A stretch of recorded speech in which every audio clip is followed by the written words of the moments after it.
Hello and welcome to the My Favorite Experiments Homemade Science Video Festival.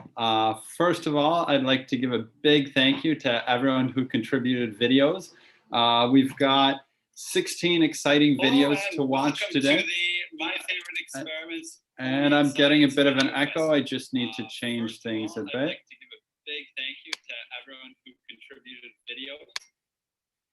Okay, so I'm back, hopefully with the echo solved. So again, a huge thank you to everyone who contributed videos to this festival.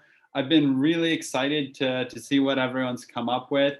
There's been videos sent in from 8 different countries on a variety of topics.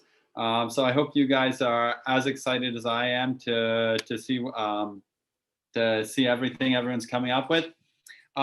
Just before we get started, to give a bit of an introduction to myself and my favorite experiments, like why this contest is going on. So I'm a science teacher based in Paris, France, and I've always been curious about how people learn. And one of the best ways for learning science is by doing experiments. So I got really curious about different experiments around the world. And I've made that like one of my biggest missions, to seek out, to ask teachers, students, scientists, anywhere around the world to share their favorite hands-on experiments with me.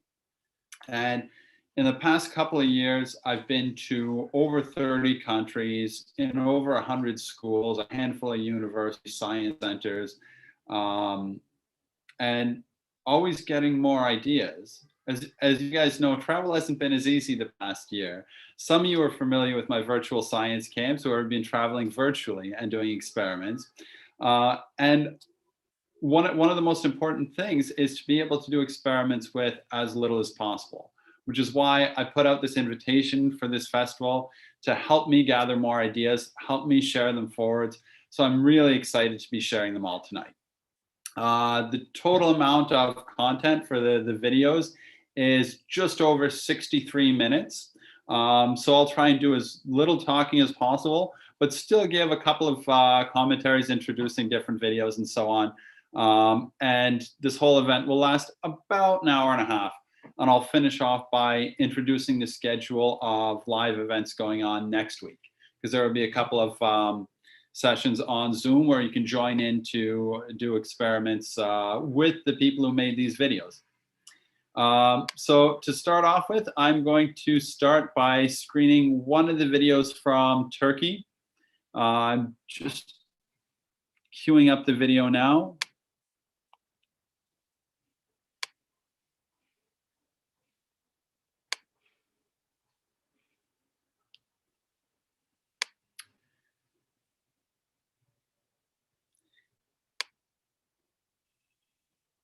Here we go. So this video is From Heat to Motion.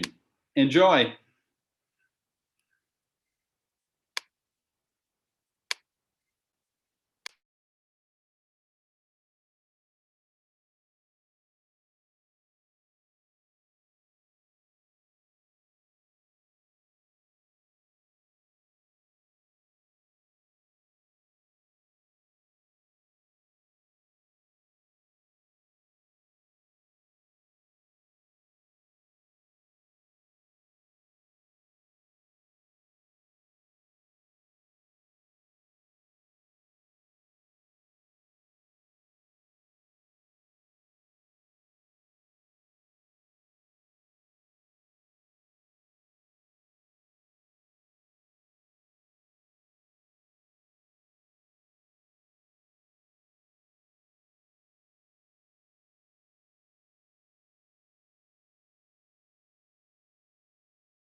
And I'm getting some feedback. Apparently there was a problem with the sound for that video. So I'm going to try and do it again. Let me know as soon as possible whether or not the sound works on the second time through, please. A paper ballerina walked on a stick. We attached the ballerina to the stick. The light can.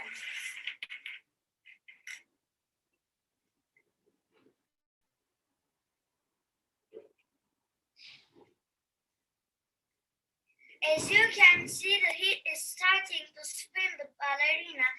Heat energy converted into motion energy.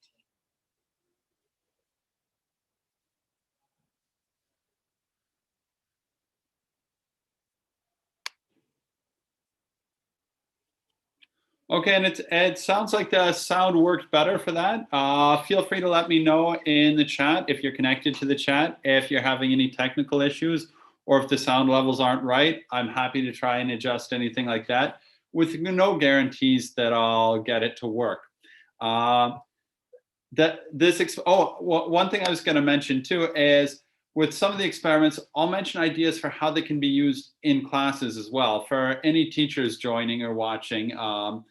And this one is a great one. I do something similar when I'm talking about thermal expansion and convection, so to teach those topics. And it's a great crossroads between art and science. So there's a lot of great projects related to that one, especially around the holidays. Okay, next up is a video from one of my students in Paris. And this is one of the ones that will have a live experiment session. So if you like this video, you like this experiment, try and get the materials for this one. Tentatively, this one is going to be Wednesday at 6:45. I haven't sent out a schedule yet because I'm waiting for confirmation. But this next one on aerodynamic lift, enjoy. Hello everyone, in this video I'll be demonstrating how aerodynamic lift works, so how airplanes can take off, and I'll be doing this using an experiment. Yes, le son coupe ou augmente. And that can be very safely and easily done. The materials we'll need to do this experiment are some paper, scissors, any type of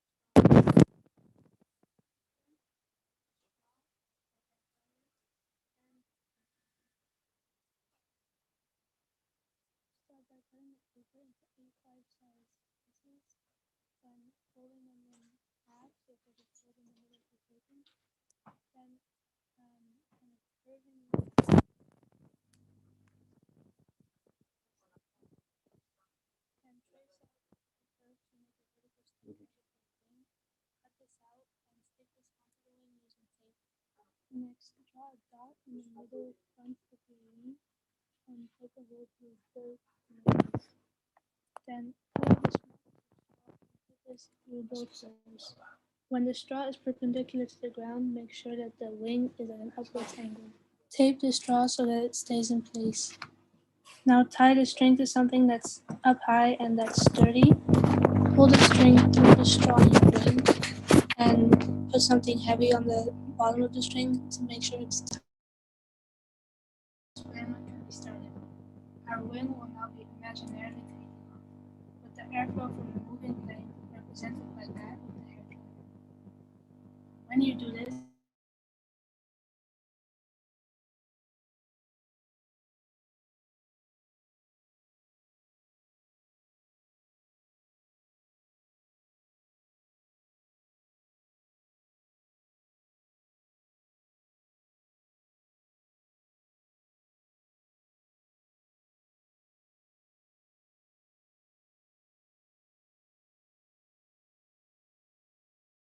debate. People have different theories, and nobody can quite tell the complete stories. The two most popular explanations are one using Bernoulli's principle and another one using Newton's third law of motion. But both of these lack a lot of information and are thus incomplete. According to the 18th century physicist Bernoulli, when a fluid increases in velocity, it will decrease in pressure. And opposingly, when a fluid decreases in velocity, it will increase in pressure.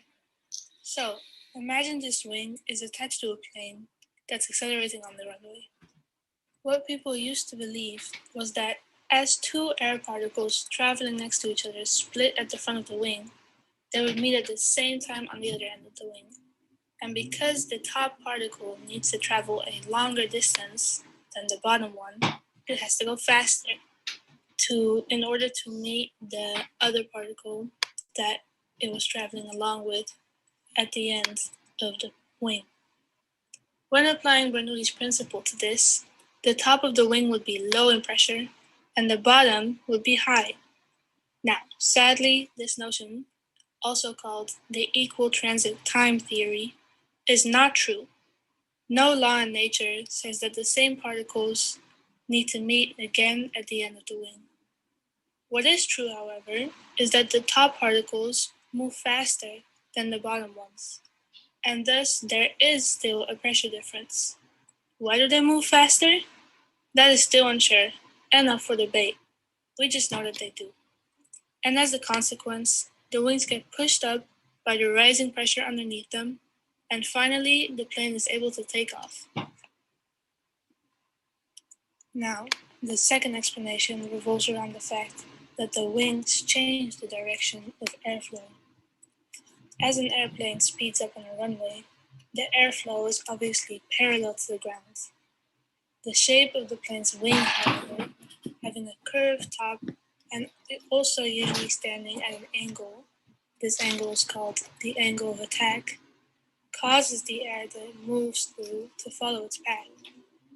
The reason why the air particles curve along with the top of the wing is the same reason as to why it's so hard not to spill water when pouring it out of a bowl. Fluids have a tendency to follow the shape of curved objects, and this is known as the Coanda effect. As a result, the airflow on the top will follow the curve of the wing and be directed downwards, and so will the airflow under the wing. The third law of Newton states that as one object exerts a force on another, then equal force is being exerted back on that object. Knowing that, we can see that as the air is being pushed back by the wing is being pushed forward and upward by the air, which is why it is able to lift off. This explanation equally works, but it doesn't address the differences in pressure or velocity like the first one did, even though they do still exist and definitely need to be addressed. All in all, even though mankind has long figured out how to use lift, not just for airplanes, but also for many other things, we are still not 100% certain on how it really works, which is why it can be very hard to understand.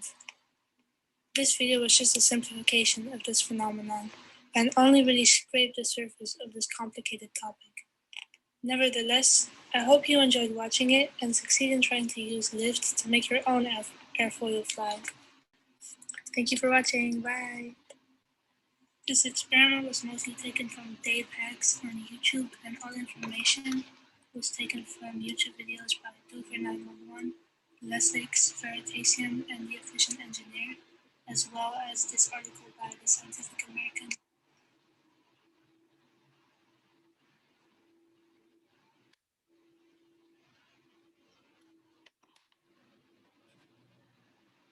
And again, if you're interested in a live experiment session featuring that experiment, that is tentatively Wednesday at 6:45 Paris time. So we hope you enjoyed that experiment. Next one is another one from Turkey, and I love this one because it's got a couple of different experiments that are shown in it. It's also related to the first theme from thermal expansion on a lot of things with heat.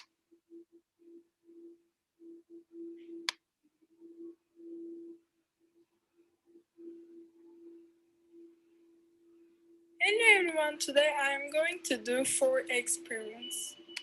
My first experiment is about expansion. First of all, I added hot water to a bowl. I placed a balloon in the mouth of a soda bottle and I put it into the bowl. Air expands when it is heated.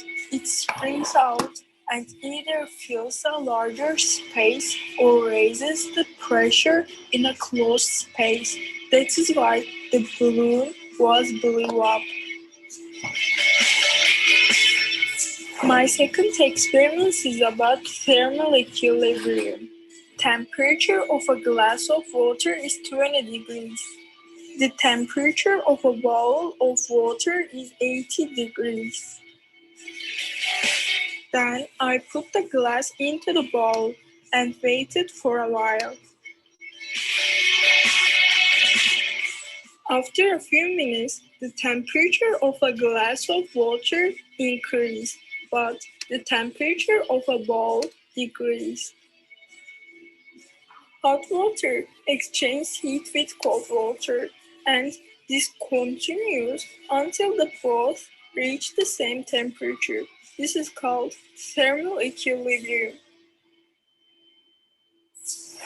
My third experiment is about specific heat capacities of different materials.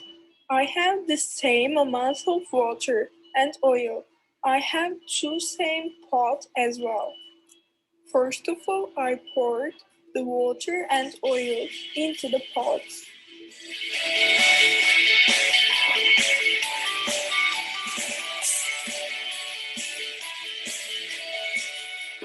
I heated both at the same time and on the same heat sources. Then I poured them into the glasses. The initial temperature of water was 22 degrees, but now it is 50 degrees. The initial temperature of oil was 22 degrees, but now it is 75 degrees. Each substance has a different specific heat. When two different materials with equal masses are heated in the same way, the amount of change in the temperatures of these substances will be different. In the experiments, the oil was warmer because water has a higher specific heat capacity than oil. My fourth experiment is about phase change. First of all, I put the ices into the pan. After waiting for a while, the ices melted. It means a solid substance turned into liquid. As you can see, the water is boiling here. The water started to evaporate here. A liquid substance turned it into gas. Thank you so much for listening to me.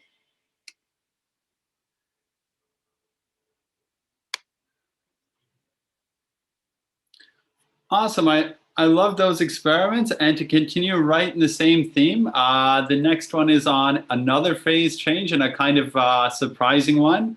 So let's have a look at it. Enjoy.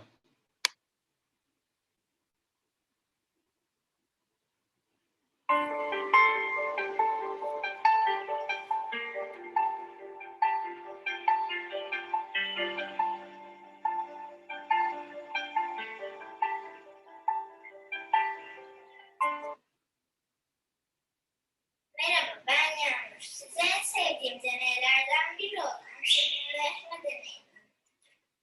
Süblimleşme, ısı alan bir maddenin katıdan sıvıya geçmeden direkt gaz haline geçmesidir. İyot buna örnek verilebilir. Öncelikle cezvemizi ocağın üstüne koyuyoruz. Çay kaşığından az bir miktar iyotumuzu koyuyoruz.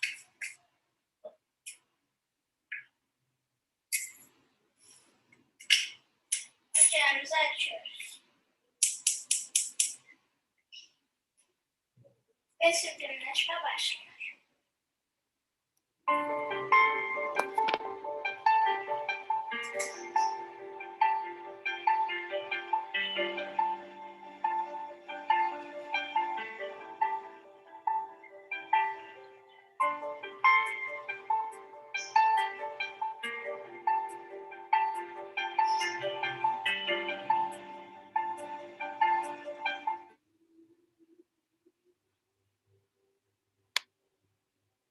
Beautiful. I loved it. Now I'm going to actually skip out of the YouTube playlist. So there's one video that is kind of included in the festival, but it's not on the YouTube playlist. And I'll explain the reason why that is. So as I'm queuing it up on the other screen, I'll just show me so you're not looking at a blank screen as I queue it up. So I reached out to a bunch of people around the world, including a number of people who already have their own websites, YouTube channels, and so on. And the team at CERN's School Lab in Geneva, so CERN, the European Organization for Particle Physics, they have like a lab where they come up with different activities, and they got back to me and suggested that I use some of their classroom activities. And here's their page, and you can look up other activities, like if you go to the classroom activities tab. And I've had a number of discussions with them about how a lot of what they have is using 3D printers, and most classrooms and most homes don't have them. But some of the stuff they came up with, especially during last year's confinement, when a lot of them were at home, is pretty good. And so related to the 2 phase change videos, I wanted to show one of their phase change ones. And it's a bit of a long story why it's not part of the YouTube playlist, other than like they just didn't have it on YouTube for me to link to, and they didn't submit the video. But the people at School Lab said, well, actually you can download it. And if you look like on their website, anyone can download the video. And they suggested I upload it myself. And I said, well, but you've already published it elsewhere. Maybe you should check with the boss. And they checked with the boss, and he said no. So it's not part of the official playlist, but I told them I'd show them at least one of their videos as well.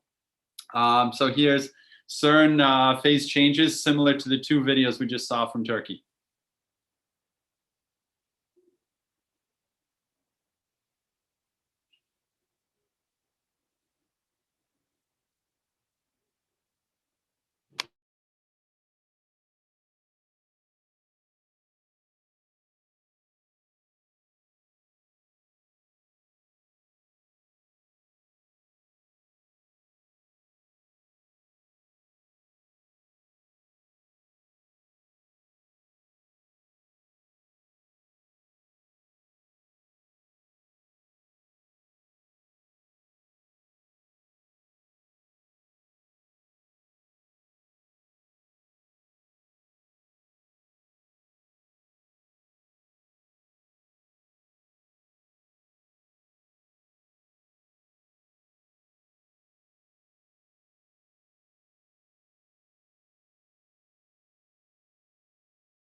Sorry, I think I just realized I was on mute for the whole explanation there. Sorry about the technical glitch.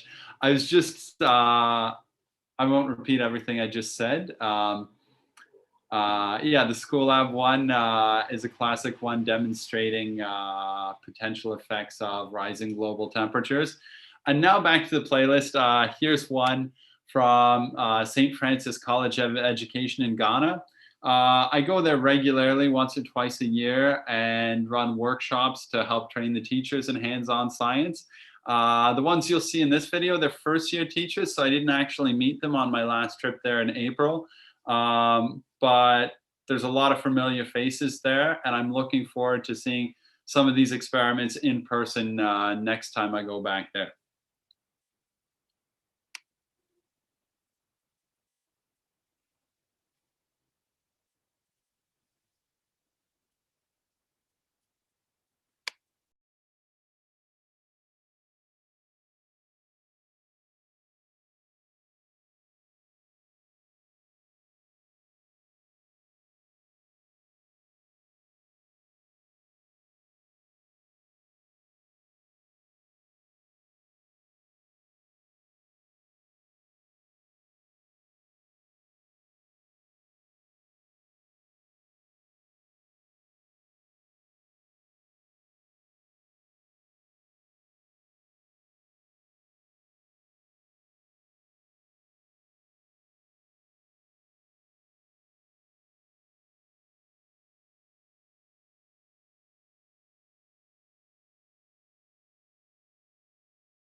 Okay, I've just been told, and there's some audio feedback. Okay, I've just been told or just realized that the sound wasn't on for this video. Sorry about that. I'll start again from the beginning. Just to to mention, because I was also told there wasn't sound for the CERN video, but it's not a video with sound, and that's why they had text on screen. So that one we don't need to see the CERN School Lab one again. But we missed out on the beginning of this one, which is about the law of flotation. So please, again, keep letting me know if I have technical mishaps like that. Yeah, so sorry about that. Here we go again.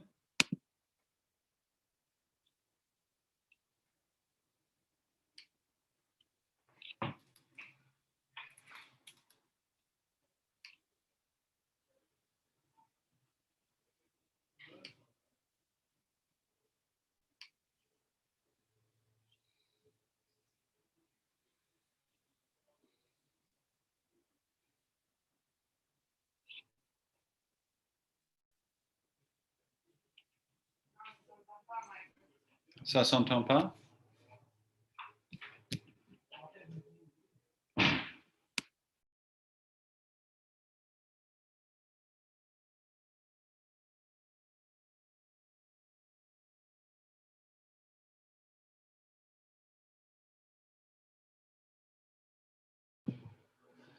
Okay, and apparently I'm still having some issues with the sound, so sorry about that.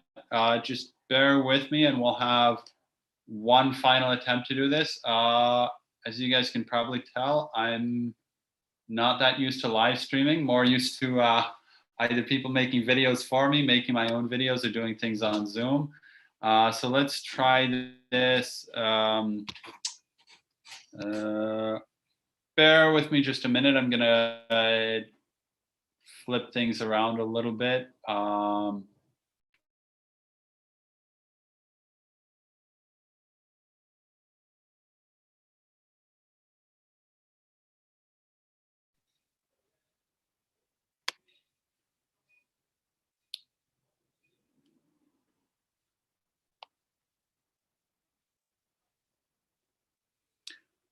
Oh, and by the way, all of these videos are on YouTube, like on my YouTube channel here on My Favorite Experiments.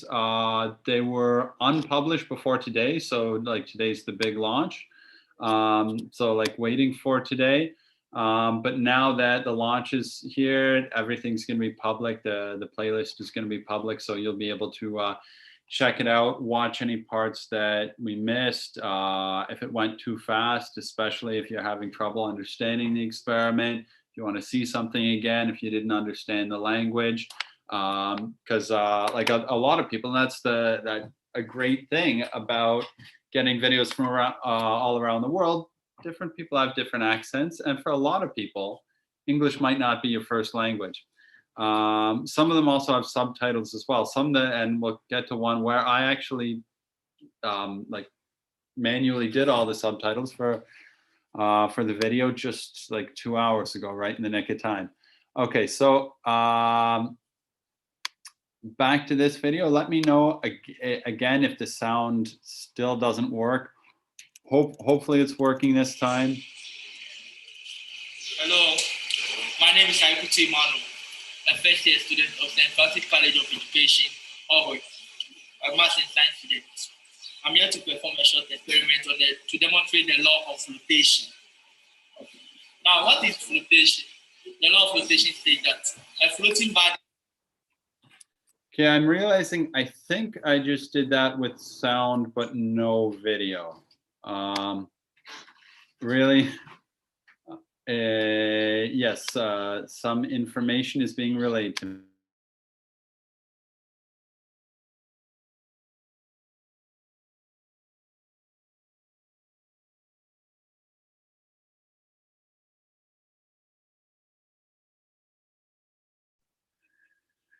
Okay, hopefully fourth time's the charm for this one. Otherwise, we'll just figure that video does not, for some reason, I don't want to be able to show it properly. Okay, so hopefully no more technical issues.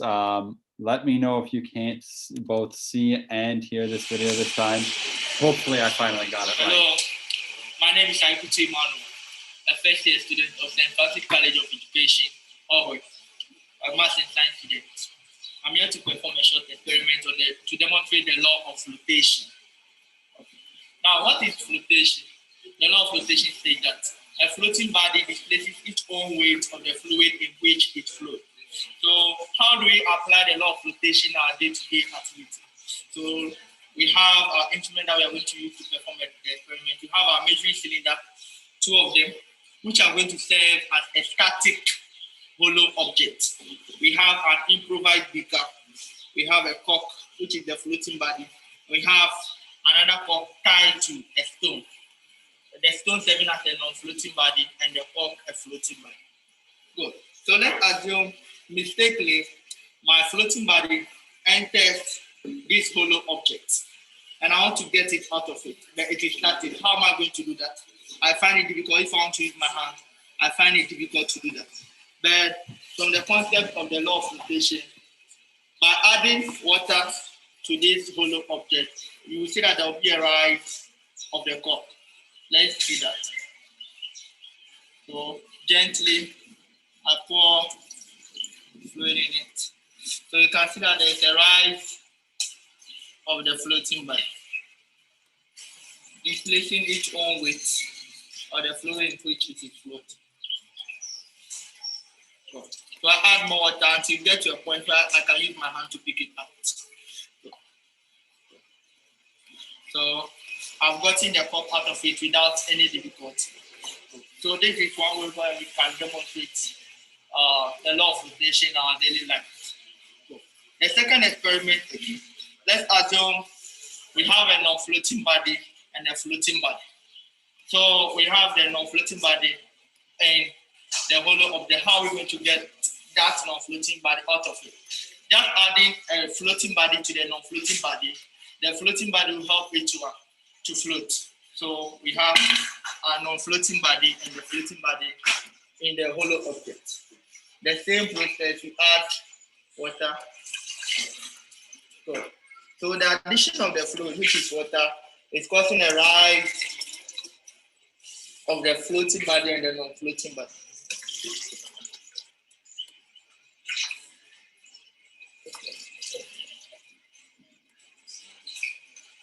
So we add more water until we get to a point where we can get it out. Good. So we've gotten it out without any difficulty. Good. So what if we're to be a well or it were to be a swimming pool? What will happen? The only thing that we do is we will use a floating body with a non-floating body. We join them together. It will help that non-floating body to be able to float on the water. Thank you.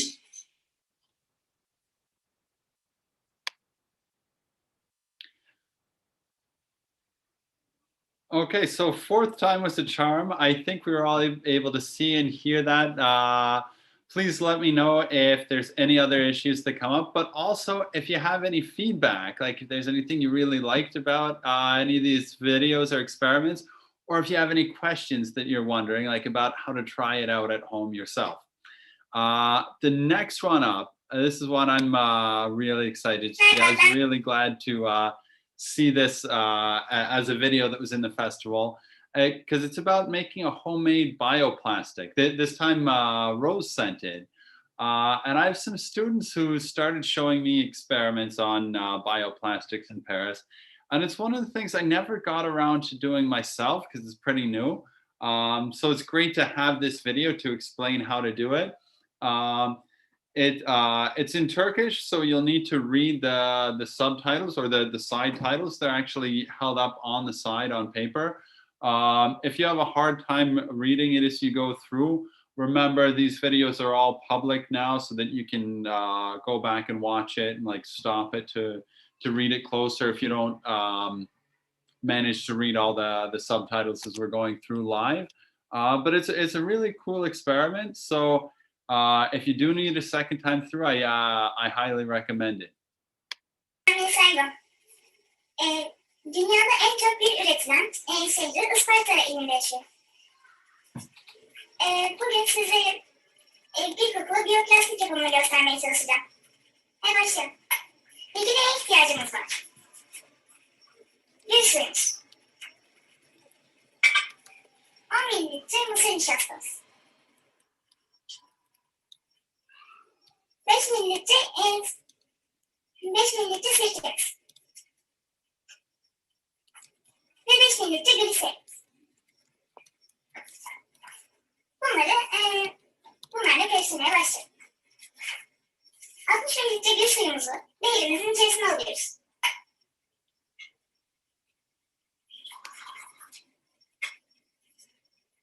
Hemen ardından 10 mililitre mısır nişastamızı gül suyumuzun içerisine döküyoruz.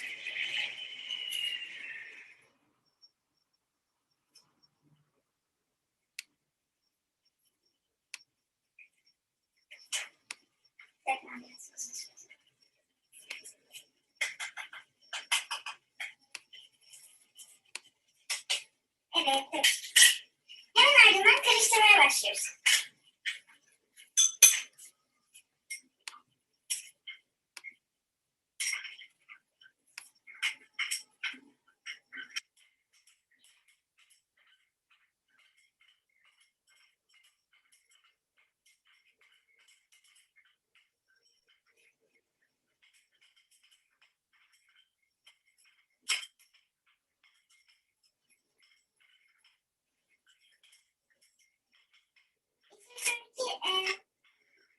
Nişastasının iyice gittiğinden emin olunca içerisine alıyoruz. Sirkemizi içerisine döküyoruz.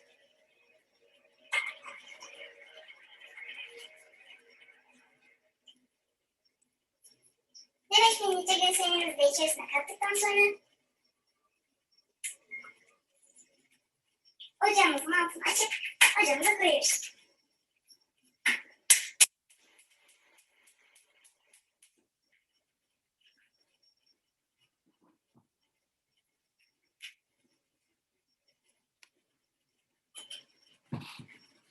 Sık ateşte karıştırarak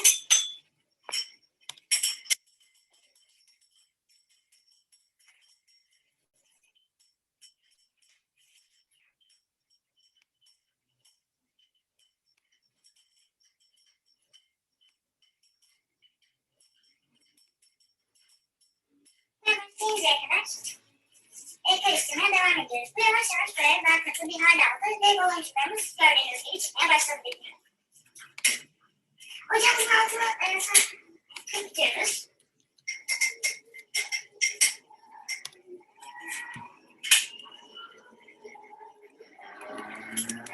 Ve şöyle alıyoruz. Isparta'nın bilgileri aslında çok güzel kokuyor. Ben çok severim bunların kokusunu. Bu karışımınızı evinizde koku olarak da tutabilirsiniz. Gayet güzel kokuyor bence. Karışımımızı eldivenlerimizle alıyor ve alüminyum folyamızın üzerine döküyoruz.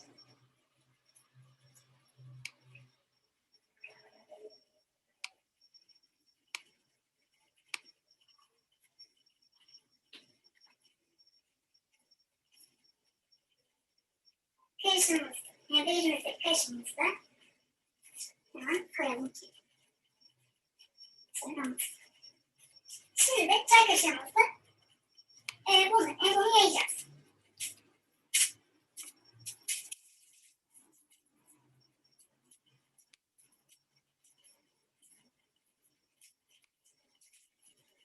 Şimdi bence gayet güzel kokuyorlar. Hemen göstereceğim de. Fakat şunu güzel bir şey yapmamız lazım.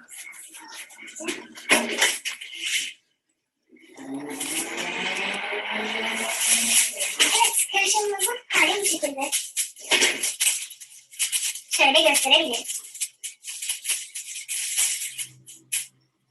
Daha önceden yapmış olduğum bir örneği de yanıma koymuştum. Ben bunu farklı bir kabın içerisine almıştım. Bunu da gayet güzel koktuğu için bunu da evimde koku olarak kullanmayı düşünüyorum.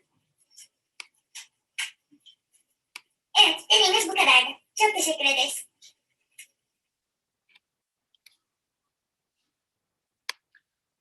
That's awesome. I can't wait to try out making my own homemade plastic. Like I said, it's something that I've been meaning to do for a while, but that motivates me to like finally get around to doing that myself. The next video coming up, this is one from a friend of mine in Germany, and he's actually joined me as a guest host for a couple of virtual science camps that I've run. And he's one of the ones who will be hosting a live experiment session next week. Tentatively, it's going to be Wednesday at 6:45. I think I mentioned that before for Tessa's one with the, I want to call it the airplane. I think it was called Aerodynamic Lift, the video. I'm just waiting for confirmation from Tessa because we're hoping to have the two in one session so that like it can be two sets of experiments in one go, and they're each like 15 to 20 minutes. So it's a 40-minute to like 40-minute to an hour session. So if you're interested in this one, you can do it live with Marco next week, probably Wednesday at 6:45. But again, everyone who signed up for the calendar, as soon as I get those details confirmed, I'll be sending them out. But this is a really cool one featuring a neat project that helps light access, which is a major issue around the world. Enjoy.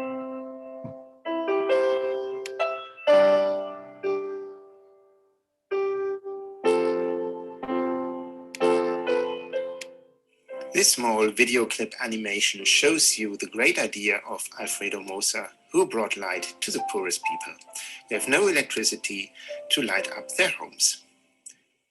I was very fascinated by this great idea, and so I decided to build something similar at home. I took some cardboard and built a big box. Onto the box I put a cardboard lid, and I cut a circular hole inside of the lid. I put a water bottle through it, so most part of the bottle is inside the cardboard box and a bit is still looking outside. I fixed it with hot glue and also made a cardboard cover which I can put onto the box, so no light meets the part of the bottle which is outside the big cardboard box. I removed the cover again and put a smartphone to the floor and put the box over it. So my smartphone is now inside of the box, and you see it's day bright inside. So if there was something written on the walls, you could read it. If I now cover the bottle, it's getting much darker here. I remove the cover again, and it's bright inside the big cardboard box. Feel free to do this experiment at home and check YouTube for more information about this great project. And again, if you're interested in doing a version of that live, that's coming up next week, tentatively Wednesday at 6:45. The next video coming up, we're going back to Ghana, and we're going to Ho International School with some students who I've met on a number of occasions. They actually, well, and I'll actually show you my face again. It's been a while.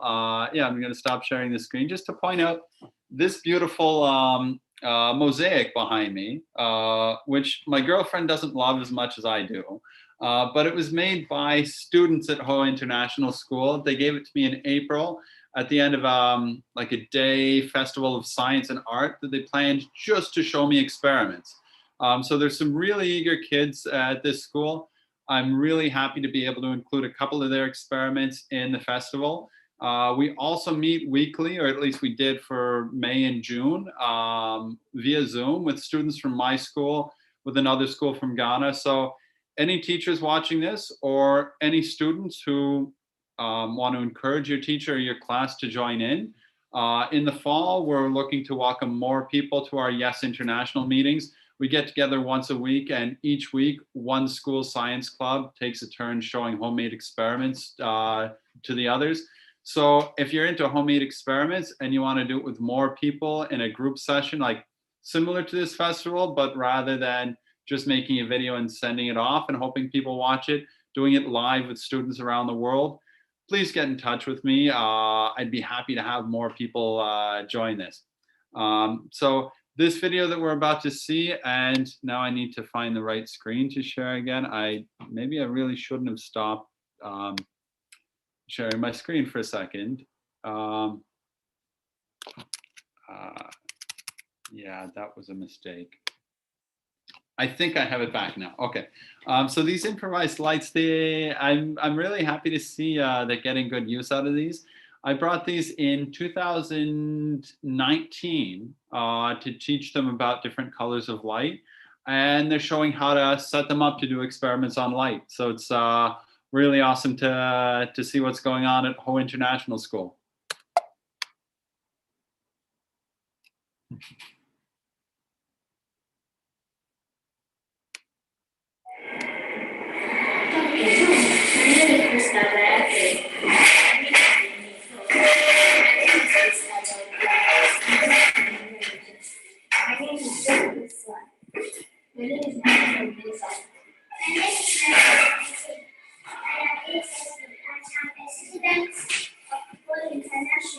I am here to demonstrate how to make an improvised control option.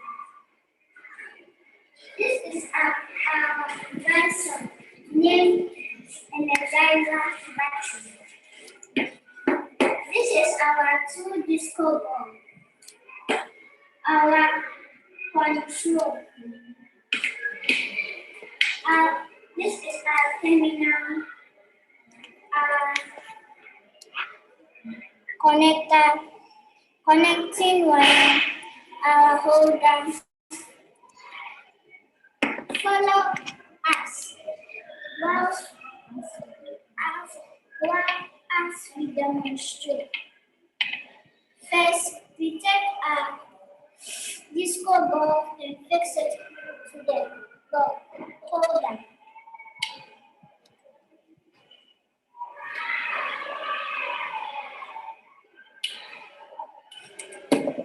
Then we take our Energizer battery. The negative will go to the negative terminal.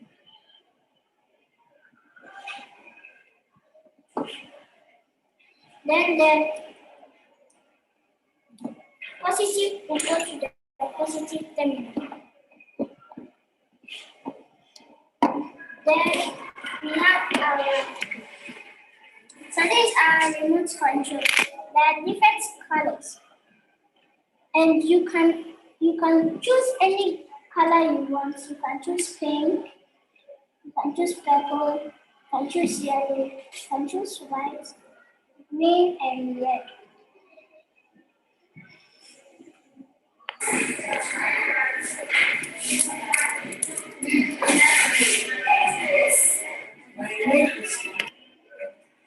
This is our remote control.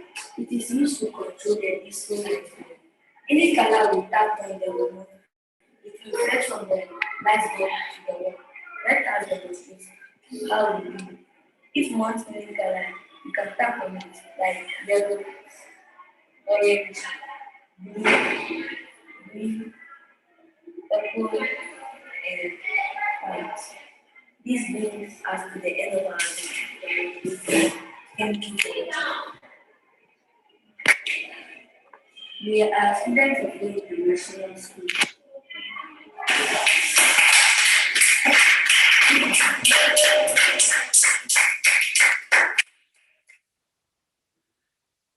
And it's great to see those kids again. They're really wonderful group of people at Ho International School. Also, interesting thing to point out. I'm just going to go back a sec, and you see the computer they're using is the stand for the lights, the laptop there. That's one of many donated by families and members of my school community in Paris that students have helped me put online, offline ready software on to go there. So just to like mention that, and a shout out and a thank you to, unfortunately I can't recognize which one that is. It looks like the sticker identifying the donor might have come off. I think it was one of the first set that I brought in February 2019 or something like that.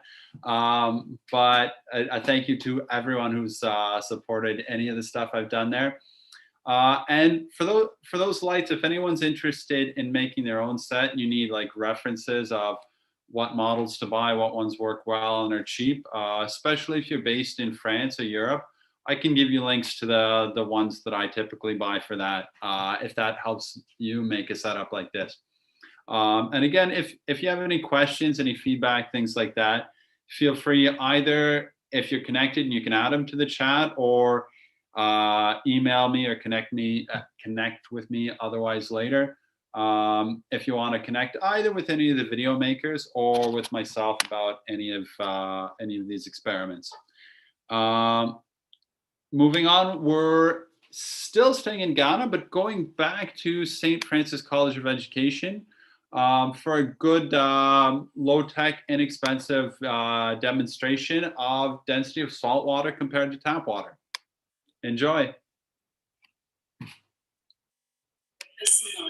Miss Estina Daniela, a student of St. Francis College of Education, and I'm in my first year, that's 1100, and I offer maths and science, that's maths major, and I'm 19 years of age. I'm the person of Miss Daniela Estina, and these are my team members, including the person of Mr. Franklin Sipa and Mr. Leonard Kwesi Nabibedi. Let's demonstrate the density of two liquids, how the liquid A and B, and then how the X behaves in both liquids. Then we relate it to the seawater and the fresh water that we have in our environment. How the both behave on fresh water, and when it gets to seawater, how it will behave. The same way applies to the ship, how it will behave on seawater, and when it's brought to fresh water, how it will behave. So the apparatus that we need here that will aid us to do this practical is beaker. And since we are going to have two liquids, we are supposed to have two beakers on our table.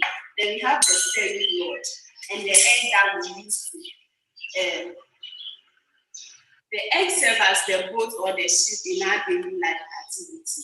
And we have the salt over here. And we have the spatula. And we have the fresh water as well. We are going to have two liquids, which is normal tap water. So you pour it into the beaker. It can be of equal volume or they can differ. So after that, you pick your spatula. One of the liquid will still remain the same, which is liquid A. So you pick your spatula and you fetch the salt. Any amount is okay. And you pour it into the liquid B. Then you stir.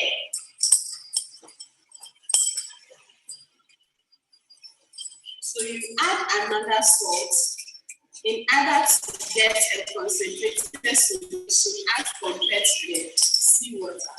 So you stir. And it's not all that necessary to be evenly.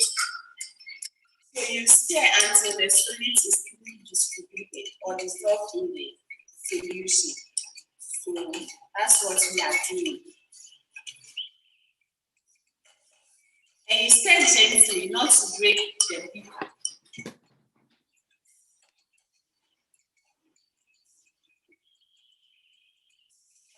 So when the egg, which represents the ship or the boat in our daily life activity, is put into the fresh water, which is liquid A, we all realize that it will sink.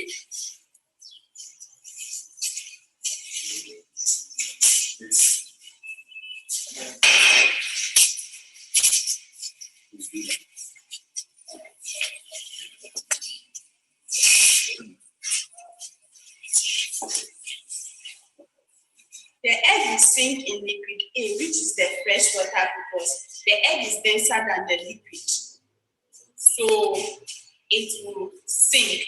The same way if the ship that we are comparing to in our normal day's activity is brought onto the fresh water, the ship will also sink.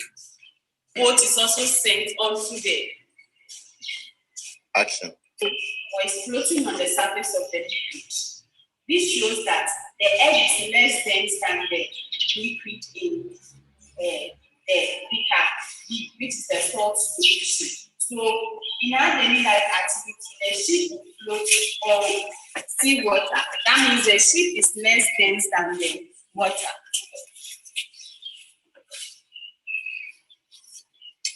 So in conclusion, there's two liquids for us in here. One is denser than the other. When the egg is placed in liquid A, which is the fresh water, it sinks. That means the egg is denser than the liquid. But when it is placed in liquid B, it floats. That means it's less dense than the liquid in beta B. So in conclusion, we can see that the salt solution is of higher density than the normal water. So when we compare it to the seawater and then the fresh water, the seawater has more density than the fresh water.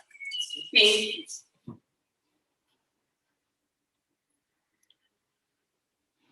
Excellent. It's always a pleasure to see stuff coming out from the students at Franco. Again, those are first-year College of Education students who in another 3 years of study, like after their 4th years, will be going on to be teachers. So it's especially great to see good hands-on experiments coming from them with materials that they should be able to find in the schools wherever they end up in a couple of years.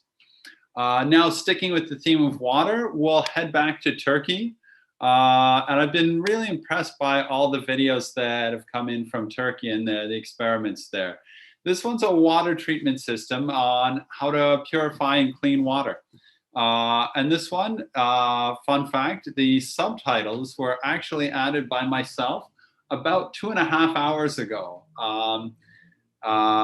I mean, I didn't translate it, but I asked Mustafa, who made the video, to send me subtitles. And with all the videos that were submitted, especially a number of them were only submitted like Thursday and Friday, even though the deadline was Wednesday. This one wasn't. It was the end of last week. But I didn't get around to asking him properly for the subtitles until right beforehand. So down to the wire.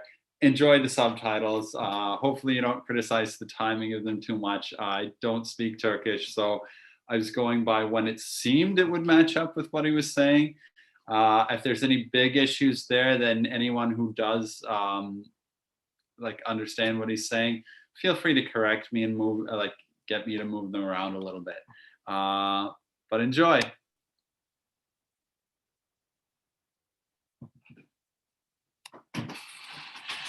Merhaba arkadaşlar. Bugün sizinle şöyle göstereyim. Şu kirli suyumuzu yapacağımız su arıtma düzeneğiyle temiz bir su haline dönüştüreceğiz. İlk önce malzemeleri sayayım. Pamuğumuz gerekiyor. İnce kum.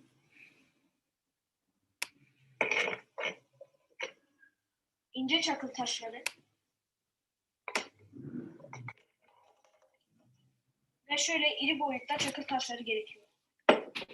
Bir de aktif karbon. Bu aktif karbonu internet üzerinden alabilirsiniz. With everything I said about the subtitles, I forgot to turn them on. I'll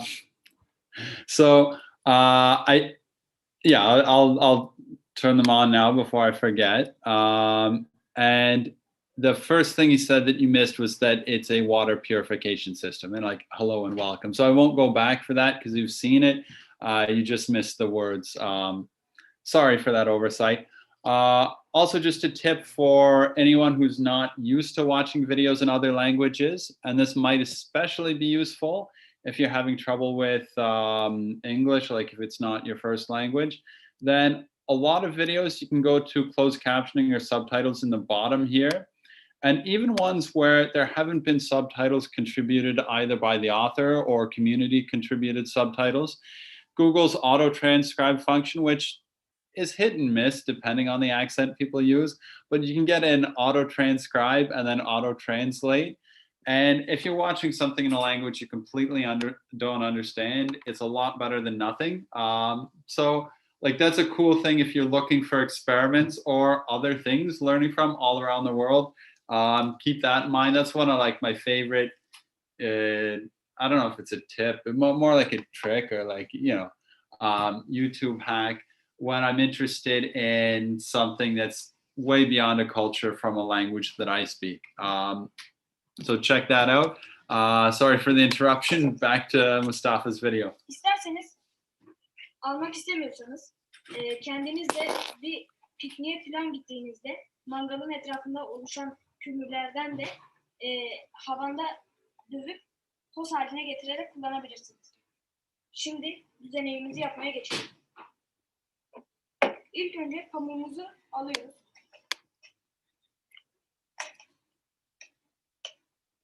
Şöyle kalemimizle de düzeltiyoruz. Bu pamuğu en alta koymamızın sebebi içindeki maddelerin suya karışmaması için.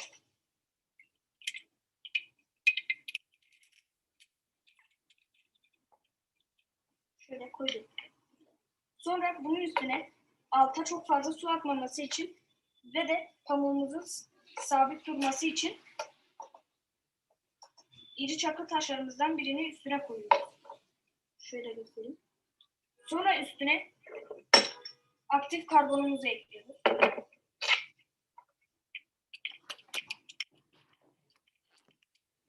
Şöyle gördüğünüz gibi aktif karbonumuzu yeterince doldurduk şişemizin içine. Sonra üstüne ince kumumuzu ekliyoruz.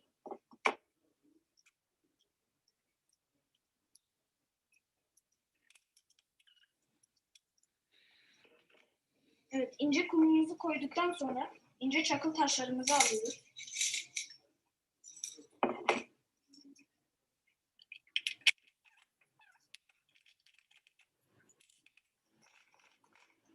Bu taşları kullanmadan önce yıkamanızı tavsiye ederim. Çünkü üstünde kalan toprak parçaları, çamurlar suyunuzu kirletecektir daha fazla. Bu yüzden önce yıkamanızı öneririm. Sonra bunun üstüne ben bir katman daha yapmak istiyorum. Şöyle pamuktan. İstediğiniz gibi yapabilirsiniz siz.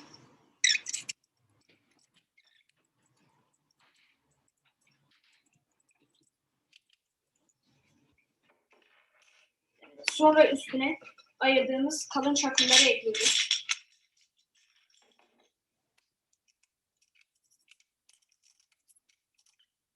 Evet, kısa bir sürede düzeneğimizi hazırladık.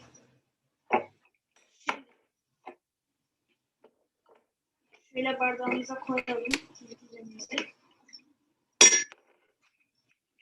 Evet, bu da dışarıdan aldığımız kirli su.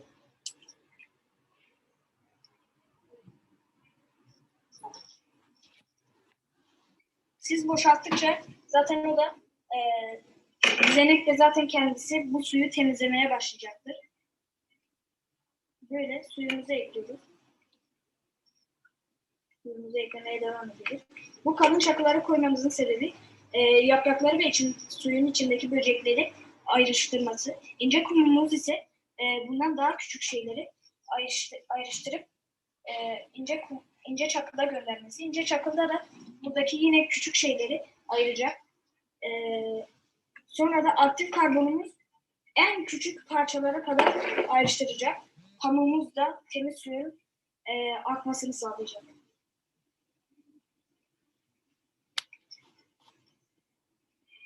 Evet, yaptığımız arıtma düzeneği sorunsuz bir şekilde çalışıyor. Koyduğumuz kirli sudan böyle berrak bir su elde ettik.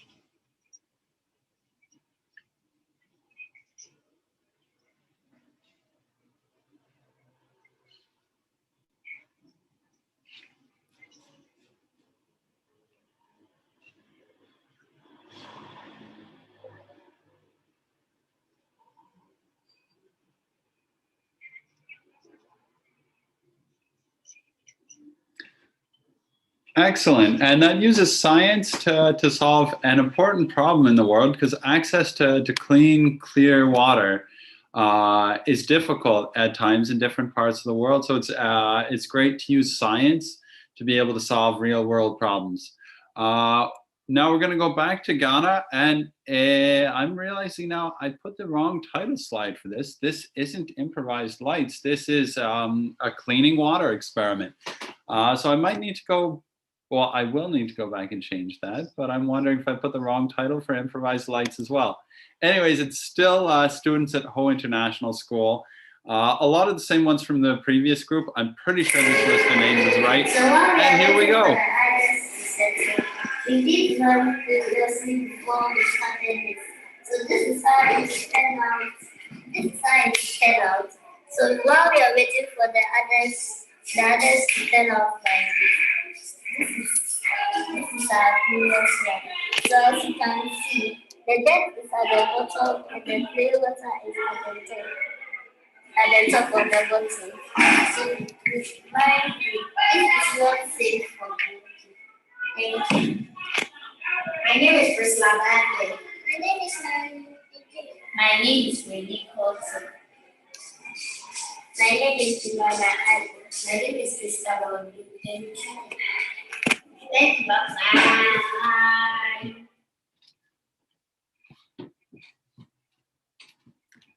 Excellent. It's always great to see the wonderful people at Ho International School. And now we're getting back to Paris as we're getting near the end of the list. I mean, there's still 4 or 5 more to go. But we're going to see from Gabrielle, this time not cleaning water, but cleaning coins. And this is another one of the ones where you can join a live experiment session next week. This will actually the first one to start off the week, Monday at 4 o'clock. And this was confirmed. I think I got Gabrielle's confirmation at 7:53. So only an hour ago before we started this. So please come to the live session of it. Here's the cleaning coins video. Hi everyone, my name is Gabrielle and welcome to my science experiment called cleaning coins. What we're going to be doing is testing which liquid helps clean copper coins the best. So what you'll need is water, oil, vinegar, 3 glasses, preferably see-through, and 3 copper coins. Let's get started. Now let's move on to step 1. What we're going to do is pour a bit of each liquid into the glasses so that when we put the coin inside, it is fully submerged. Now I've got all my cups ready. I'm going to move this to the side. And I forgot to mention, but we also need some form of timer. So I'm going to set the timer for 10 minutes. And I'm going to put the coins into the cups at the same time as I start the timer. So let's try to see how well this works. So now let's start for 10 minutes, and we're going to wait and see what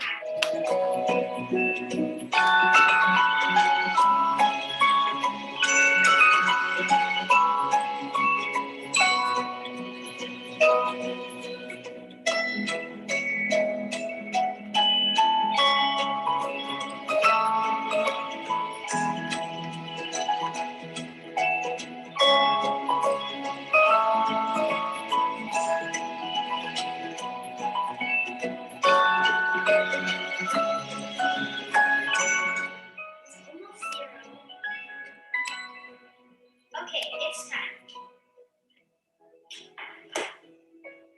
So now let's carefully remove the coins from the glasses.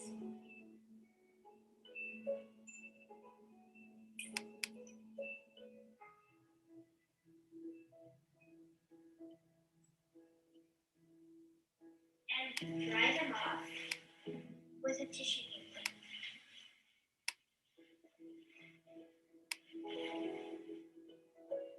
And let's see which one seems to have cleaned the most.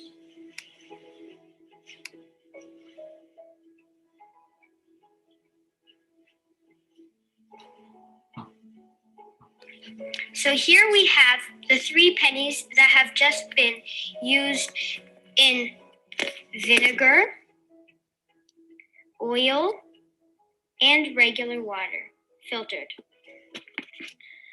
Just for information, the coins are made of steel and covered in copper. Which one do you think looks the cleanest? I think The one that was in vinegar looks the cleanest. It's here, the 2 cent. After each experiment, scientists always write a conclusion, which is what they've learned and what knowledge they've taken from what they've just discovered. So my conclusion is that out of the 3 liquids, oil, water, and vinegar, vinegar is the most effective for cleaning steel coins that are coated with copper. Thanks for listening. And again, if you're interested in seeing Gabrielle for a live experiment session to try out that experiment, that's going on Monday at 4 o'clock. I'll be sending out information and a link to everyone who signed up for the to receive the calendar and Zoom links. I'll add the link to that in the chat while we're watching the next video in case anyone who hasn't signed up for that has it. And actually, I'm going to start sharing me for a sec, just because I want to explain. Oh, and I think I lost the screen I was sharing. It's difficult coordinating a lot of different screens that are open. Anyways, for the next video, and actually the last couple. Hi, so videos, this is Mr. T here with. Just stopping Mr. T for a second. So the next couple of videos are all ones that are hosted on other YouTube channels because they've been contributed by people who have their own YouTube channel to publish things. And I'd strongly recommend you check all of their stuff out. Mr. T is a good friend of mine, and he's a teacher like I am. And a lot of teachers have been exhausted at the end of this year. It's been a long, difficult year for a lot of teachers. But he still made the effort of making a video of a couple of different experiments for this. So I really appreciate that. It was a busy end of the school year. So he asked me earlier in the week, is it okay if I don't send it to you by Wednesday? And I said, yeah, anytime as long as it's at least like an hour before the screening, and I can include it in the screening. I think it was 5:36 before we went on at 6. So it's great it's on his YouTube channel because I might not have had time to download and then re-upload or get it on if it wasn't. Yeah, I stopped screen sharing. I forget why I stopped screen sharing or no, I still am screen sharing. Okay, so with no further ado, and I had time to watch half of the video before I started this launch, but I haven't actually seen the whole thing. So I'm excited to see the whole video from my friend, Mr. T. And a big thank you again to him for the effort he put in, even though it's been an exhausting year and a lot of us are all tired. Not many other teachers were into putting the effort. So yeah, he's always been really supportive. So thank you again, Mr. T. My favorite experiment. Well, in fact, it's 3 experiments in one, so I'm cheating a bit. These experiments require a large plate, a small coin, plenty of water, some water here, a plastic bread tie, and some scissors. And that's about it. So in the first experiment, the objective is just to see how many drops of water you can put on top of a coin. Okay, so the idea is just to collect drops and put them one by one on the coin. Okay, so I'm going to pause the video and keep going. Okay, so I'm up to 21 at the moment. I'm going to keep going a little bit more. What you'll start to notice is that the water goes over the edge of the coin, and it doesn't spill over. It just stretches. It's just like the water is held by some kind of invisible skin. Okay, and my record for this is 40 drops. See how many you can get on the coin.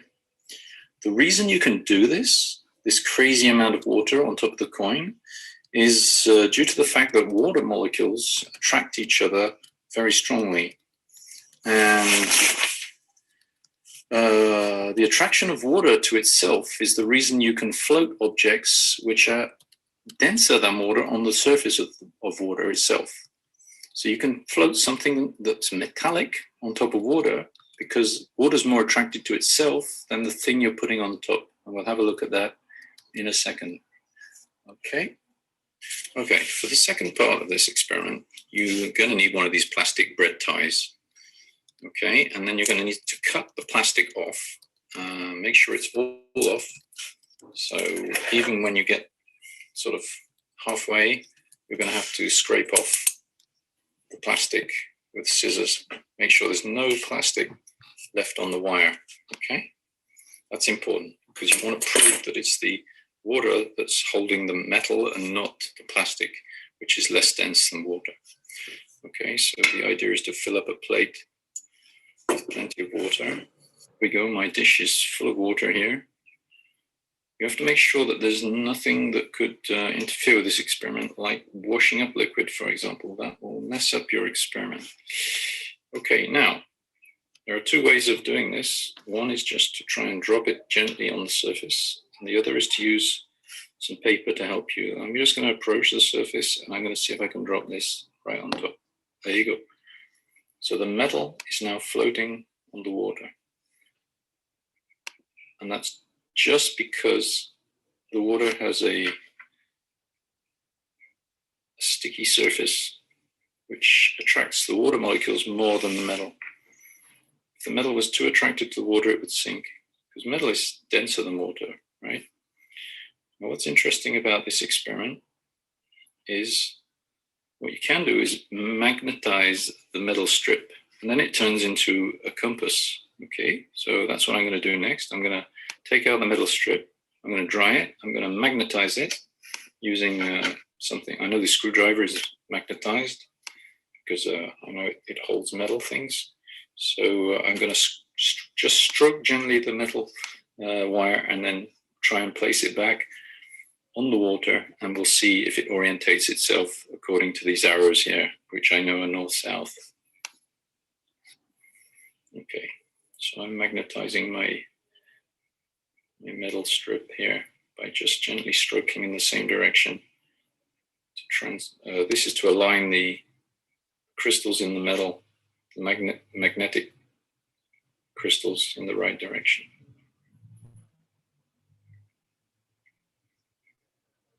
All right, let's go. Let's see how this works. So I'll put it opposite. North-south is usually this way, and I'm going to put it east-west, and we'll see what happens. I'm going to get you closer so you can see what's going on. So it's already turning.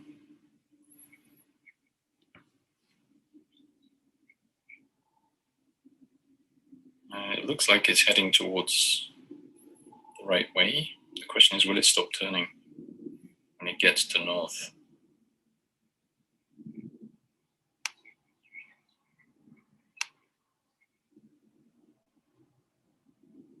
Yay. Okay, we'll try it from the other direction. Let's try and turn it around. It's not very easy. Turn it around the other way. Get it to come back. Let's see if it comes back now.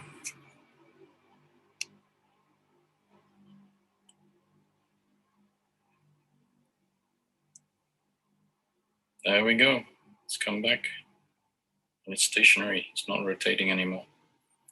So this is if you're ever lost in the jungle and you need to find your way and you've got something magnetic, a fine piece of magnetic wire, there's a way to find where north is.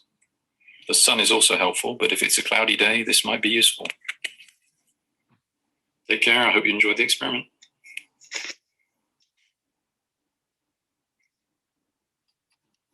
That was awesome, and a big thank you again to Mr. T.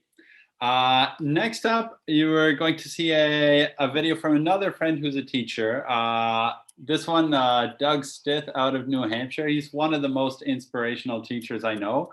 On this video, I'm just going to preface the video mentioning when he made this video. So it's not a brand new one, but when I told him about the festival, like a lot of teachers, busy time of year, he didn't have time to make a brand new video. But he's made a lot of ones where like he gets curious about something and he shares that curiosity with kids. And this is the one time I actually visited him. I was biking across Canada. It was right after I started my favorite experiments. And I was visiting schools, teachers, museums, universities. And he said, I know New Hampshire's not in Canada, but I can drive up to the border, save you the time biking down. If you come, like, please come meet my students, tell them about your trip, share some experiments, see some of my experiments and how I'm teaching. And so I had a great time with him, learned a ton. And he was working on stuff on bouncing and like experiments on how bounciness happens and where it comes from. And I loved it so much. Despite having my head filled with hundreds of other experiments, one of the first things I did when I got back to Paris after biking across Canada was to buy a whole bunch of ball bearings of different sizes, rubber balls, elastic bands, and spent several weeks with students exploring bounciness and stretchiness and the interplay of that. So I'm really happy to show Doug's video on the trampoline effect. He's got a great YouTube channel and webpage. I'll show that right after the video.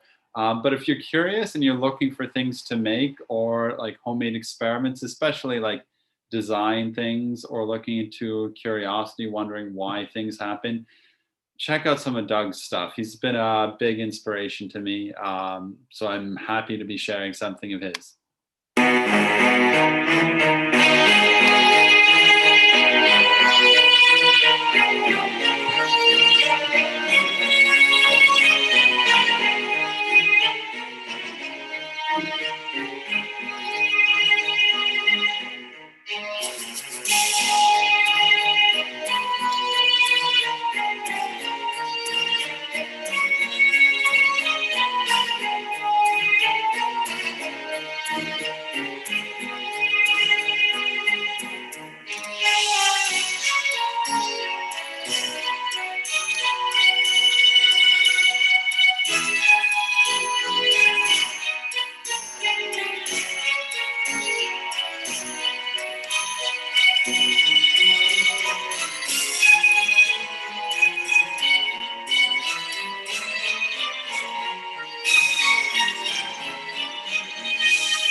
And it's always a pleasure to show some of Doug's stuff. Just before I get to my balloon experiment, the next one up, I put the link to his website, Stithsonianscience.com, into the chat. Check it out if you want to see more of his great stuff. The next one coming up. Oh, and just a heads up, because it's I guess with my technical issues, I'm running a little bit later than I initially planned. So there's 3 videos left coming near the end. And if you need to go because you didn't plan so much time, or you got other things to do, this is being recorded. It'll all be online, or you could skip my commentary if you want to go straight to the videos. And the interesting part, the playlist is now public, as are all the videos. If you're in a rush and you're sick of hearing me talk, just watch that instead of me streaming it. It's got better sound quality and resolution anyways. But if you're interested in like some insight into why these different things happened or how, so this one is from Serbia, and it's from Sofia Varnica, who's the daughter of a friend of mine, Gordana, who I met at the Belgrade Science Festival in December 2019. And she's a kindred spirit, like-minded science teacher that gets her students inspired to make things and curious about the world. During the first COVID lockdowns, then she and Sophia made a series of videos of interesting science with things they could find around their house. And I really wanted to feature this. I'll also put a link to Gordana's YouTube channel that's got a number of other videos that they've made together or that Gordana's made with her students. I'd highly recommend checking it out. But here's one of my favorite ones that they made during the confinement last year.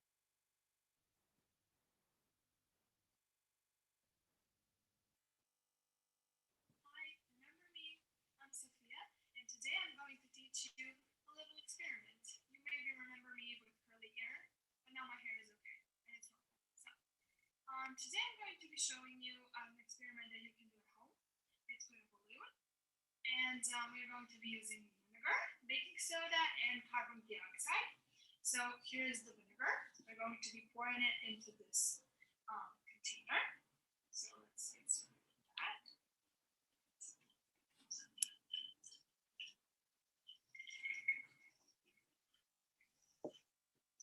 Okay, we finished that. Now we're just going to take this and put the balloon. I'm just going to put this on the balloon like so. And then you're just going to be putting the baking soda inside.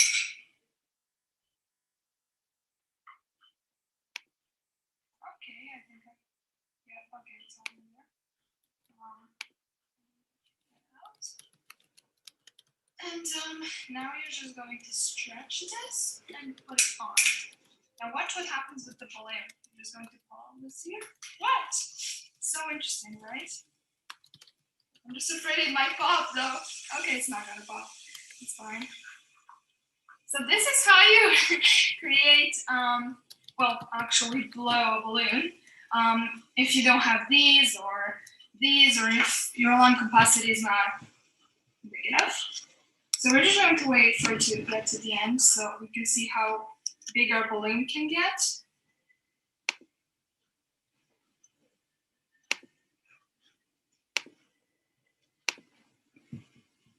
Okay. It's falling down. And now I'm going to mention how this works. So here is the chemical process that is behind it. And yeah, that's it.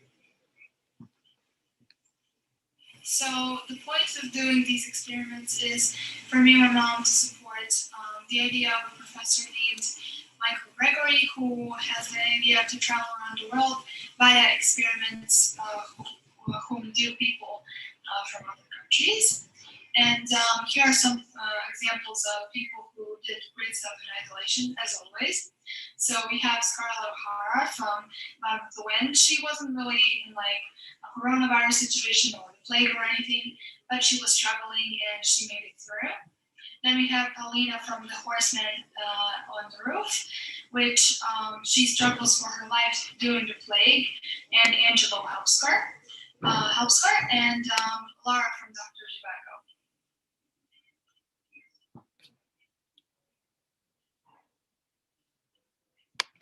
So it's great to get to show that video from Sophia. Now I'm gonna show myself again for a second, just to queue up the last two videos. So we're getting right near the end. The next one coming up is one from a teacher in Ireland, Paul Nugent. And I connected with him only a couple of months ago, so I don't know him that well, but he's got a bunch of neat experiments on the go, and he's part of a group, Science on Stage in Ireland. He's also, I forget his exact role, something with the Institute of Physics there, but he does a lot of interesting things with science education and hands-on experiments. And I just want to briefly mention Science on Stage and the Irish team for Science on Stage. Because they've got a lot of good experiments on there. You can see Paul on the right there, but you'll see him in his video momentarily. But he was really enthusiastic and supportive of my virtual science camps when we started connecting with each other. And I've really appreciated some of his feedback, advice, and encouragement. But the Science on Stage Festival is a really cool festival that gets science teachers across Europe to share experiments with each other on stage or online, as the case would be. And I'm excited because I've finally been accepted into the French competition, I guess, in September. So that'll all be online. Anyone who signed up for information for the sessions next week, there was a box to tick if you want to get more information about science things that I do. So anyone who ticked that box and wants more information, I'll be sending you a link to see me probably live in the French competition in September. I'm pretty sure I'll be doing it in French because I think that's how it works. The national competitions are in the national language. And then if you go on to represent your country, next year it's going to be in Prague, then that would be in English. So it's handy if you're able to switch between the two. Anyways, just kind of cool thing to mention there, but time's running on, so I'll get back to the window. I don't think I shared the right window there. I'm sharing. Oh no, I shared the right window there. Okay. So how do I get back to the correct window? Sorry, just a sec.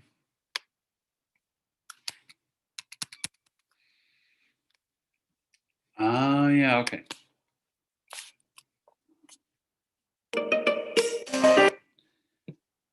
Okay, now I need to figure out how to share my screen again. Bear with me just one more moment. Okay.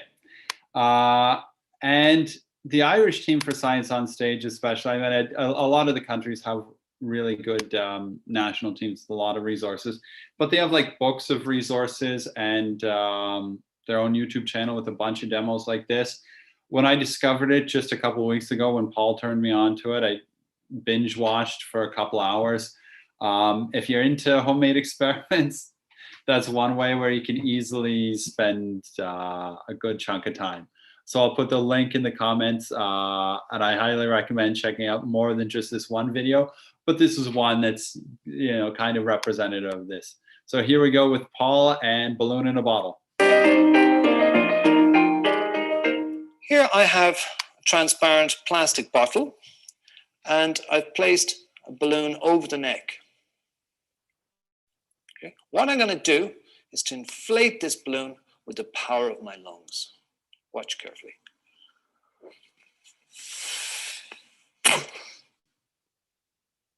Now you can see I have my hand over the top. The question to ask people is, what happens when I take my hand away from the top? Many will say different answers, including that the air will all come out of the balloon. But it doesn't. In actual fact, you can look into the balloon and you can place things in the balloon. Now, how do we get this balloon out of the bottle? Well, maybe we can use some physics. Watch carefully. Watch the straw.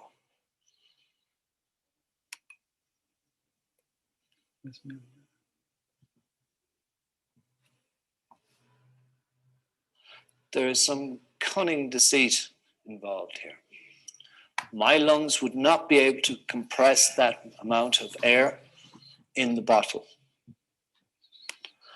What I do have is a hole placed underneath my thumb. When I inflate the balloon, the air comes out of the hole, and then I cover it again. Watch again.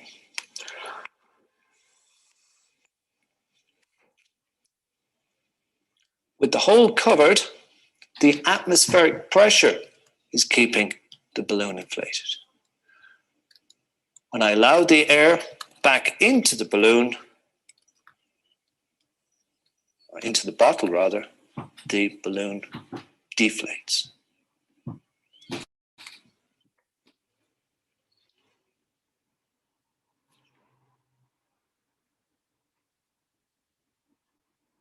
Well, yeah, cool thing to mention, especially for teachers. Missed the slide there, but because it's made like by teachers and for teachers, well, I mean, for anyone who's curious too, but they've got activity sheets for most of their activities, which is really good for explaining how to do it. If you wanted to use it in class and you got curious by the video, but you might still be wondering steps. And they have whole books of this. I'll find the link to that too. I think I just put the link to their YouTube channel, but I'll add the link to like their resource page with the booklets, because it's a really good set of resources as well. Okay, we're coming up to the very last video in the contest. It's also the longest one because it's actually got 4 different students. And it's from a science festival in Spain, in Malaga, the Besmiliana Science Festival. And I participated in their festival, and some of my students did. I'll show you if I don't get lost in my tabs, I'll show you the link to their science festival.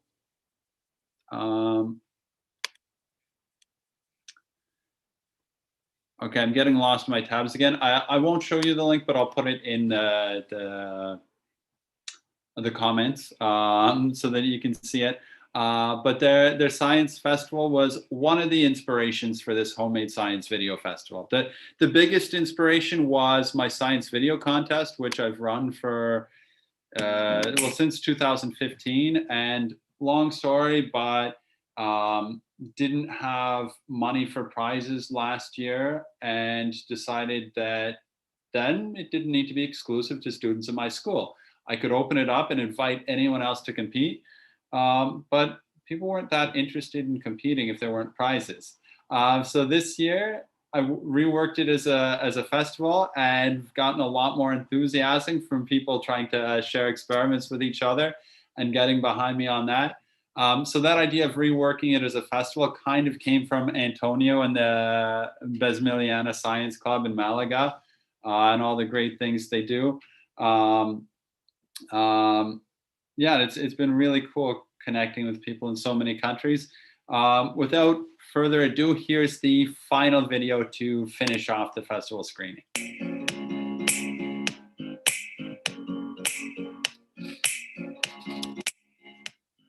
Hello, my name is Yaran. I am going to present an experiment about pressure.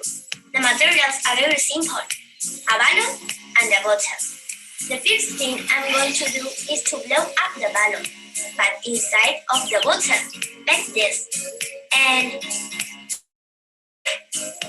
magic! The balloon is open, but it is inflated. We have seen hot air balloons open and inflated, but in that case, there is a boomer hitting the eye. There isn't here. What's happened? Because I have a hole in the bottom of the bottle, and I have it covered. If I open it liter by liter, the balloon deflates. Let's repeat it again.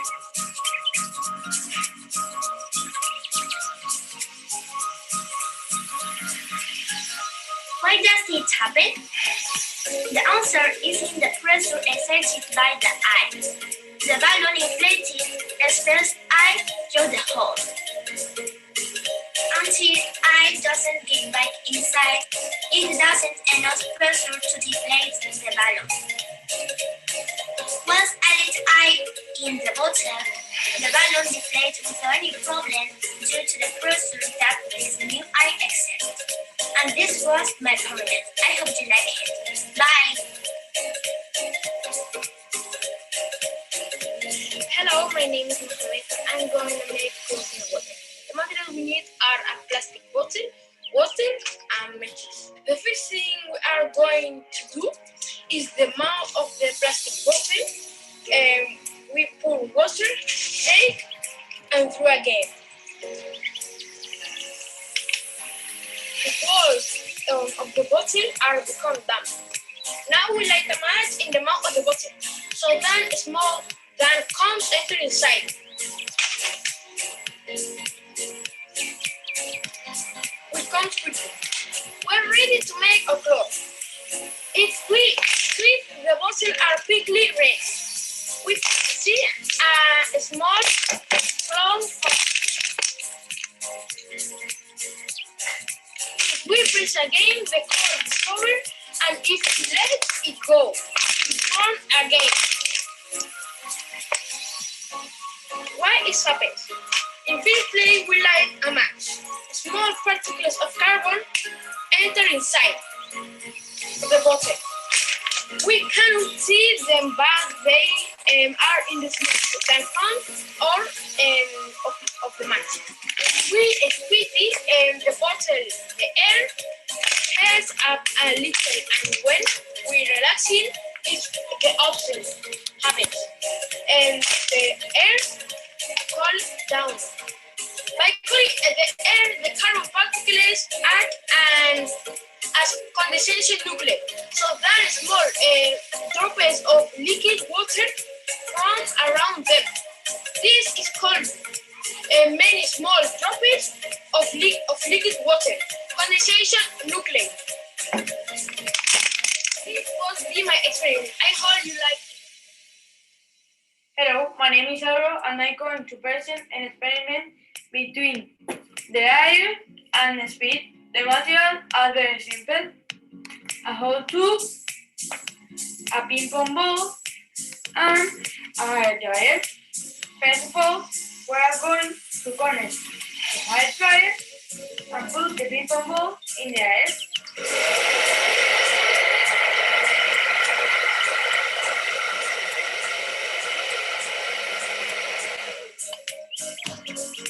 The ball is not full.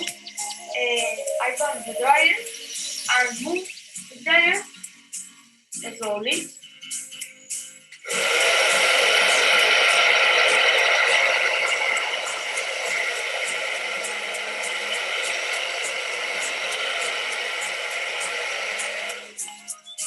The ball is not full because the ball is without the movement of the air dryer.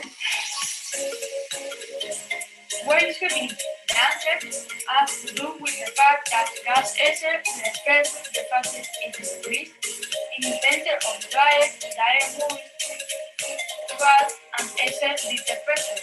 The air around the dryer is arranged, and air around the balls were the center of the air, stream and tip.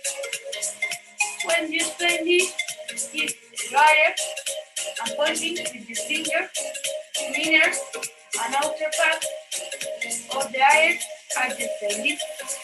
Now we can put a whole tube on the top of the hand dryer with the ball in top. What happens? The hand dryer with the bigger ball and two on the top of the ball. What happens? Wow. Why is the ball through off? We have got communication with all the side air that keep the ball in the center. Now the ball is pushed by the stream notice its opposite, therefore it jams a lot. I repeat one more. The hair dryer connected to the ping-pong ball and the hollow tube on top.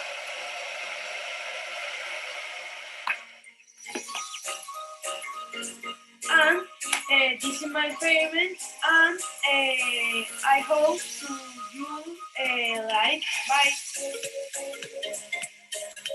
Hello, my name is Alejandro, and I am going to present an experiment on the gravity of the body on the center of gravity. The materials are in special shape made with two monols and snow. Special shape made with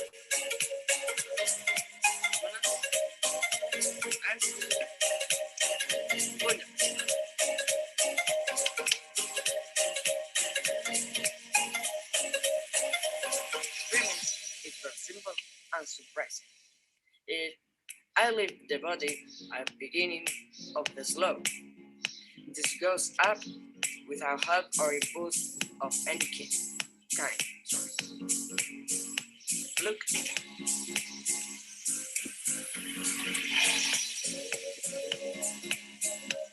Here's the picture.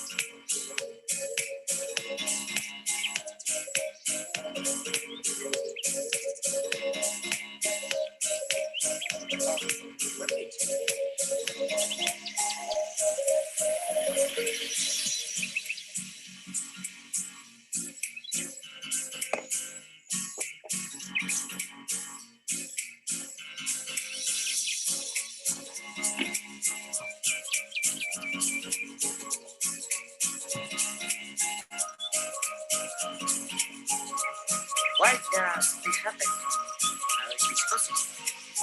The reason for the strange behavior is on the slope of the cloth. The slope that it clicks and the fact that the ramp is good. It's very, very small.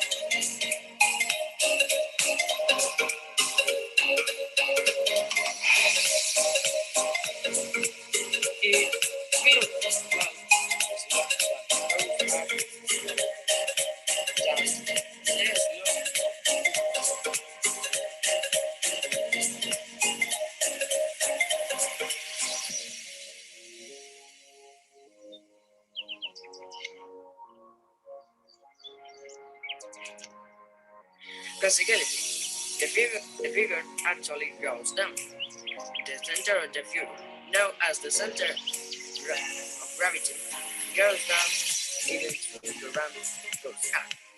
Look. Go up.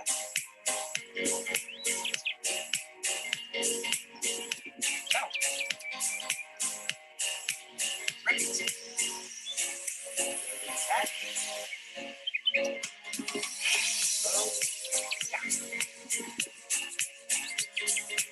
And this has been my experiment. I hope you like it too.